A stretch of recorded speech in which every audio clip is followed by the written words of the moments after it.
निर्भीड निष्पक्ष उटंकनाचा बुलंद आवाज, राजसत्ता न्यूज.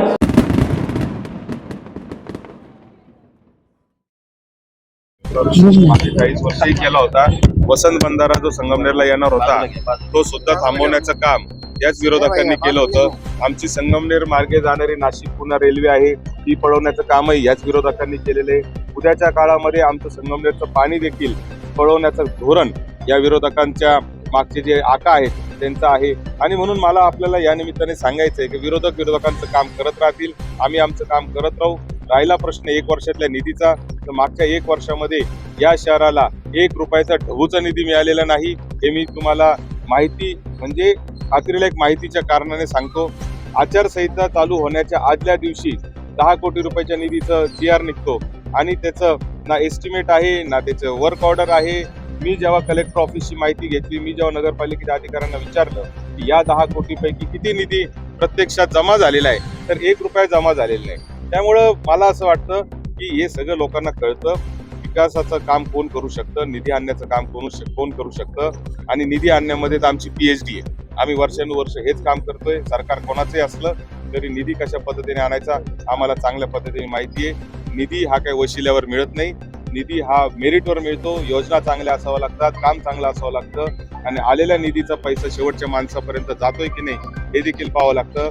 एकमेव आमचा तालुका आमचा तालुका आणि आमचे लोक असे आहेत की या ठिकाणी ठेकेदाराकडून 1 रुपयाही घेतल्याचं जर कोणत्या ठेकेदारांनी सांगितलं तर आम्ही राजकारणातून संन्यास घेऊ. आम्ही आजपर्यंत कोणत्या ठेकेदाराला पाठीशी घातलं नाही, त्याच्याकडून 1 रुपयाचं ठेकेदाराकडून कमिशन आजपर्यंत घेतलं नाही.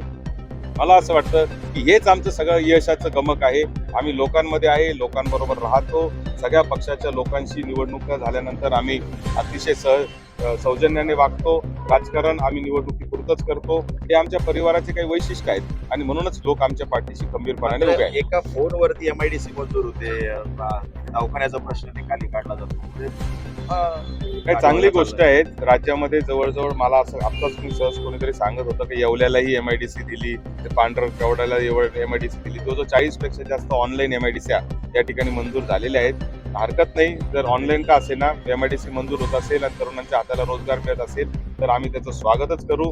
परंतु याच्या मागची संगमनेरच्या MIDCच्या बाबतीत आपल्याला निश्चितपणे मी सांगेल की याचा पाठपुरावा गेले 1.5-2 वर्ष हे सातत्याने आम्ही करतो आहे. थोरात साहेब ज्यावेळेस मंत्री होते तेव्हापासून MIDCचा पाठपुरावा आम्ही करतो आहे आणि आमच्या पाठपुराव्याच्या भरोश्यावरच कदाचित उदय सामंतांनी हे सांगितलं असेल की 2 महिन्यात येतो. कारण त्याच्या मागची पार्श्वभूमी ते पत्र देखील मी जाहीर सभेतही दाखवले आणि तुमच्यासाठी पण उपलब्ध आहे. 6 महिने आधीच त्याचा अहवाल हा गेलेला आहे. राहिला प्रश्न हॉस्पिटलचा, तो 2020 साली राजेश टोपे साहेब आरोग्यमंत्री असताना, बाळासाहेब थोरात महसूल मंत्री असताना ते महिला हॉस्पिटल मंजूर झालेले. म्हणजे मला असं वाटतं की आम्ही मंजूर केलं होतं ते ठीक आहे. आता त्याचं काही पुढं जर गती माननीय शिंदे साहेबांच्या माध्यमातून मिळत असेल तर त्याचं आम्ही स्वागतच करू. ताई 1 मिनिट द्या. अनेक प्रभागांची निवडणूक आता पुढे ढकलण्यात आलेली आहे. आता मतमोजणी होणार या संदर्भात काय तुमची मागणी आहे?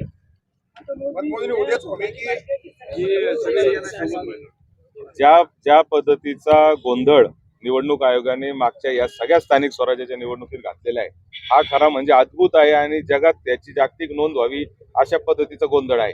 रोज नवीन परिपत्रक येत होते, रोज नवीन गोष्टी येत होत्या आणि पूर्ण संभ्रम अवस्था आहे. म्हणजे मतदानाच्या आदल्या दिवशी तुम्ही मतदान पुढे ढकलण्याची भूमिका घेताय. ठीक आहे, आमच्याकडे तरी 3च प्रभागात हा प्रॉब्लेम आहे, पण अनेक ठिकाणी कोपरगाव वगैरे अशा ठिकाणी तर नगराध्यक्षाचे इलेक्शन पुढे गेलेले आहेत. हा संभ्रम अवस्था आहे. मला असं वाटतं की निवडणूक आयोगाने आता अधिकची संभ्रम अवस्था न करता हा कार्यक्रम लवकरात लवकर संपवला पाहिजे.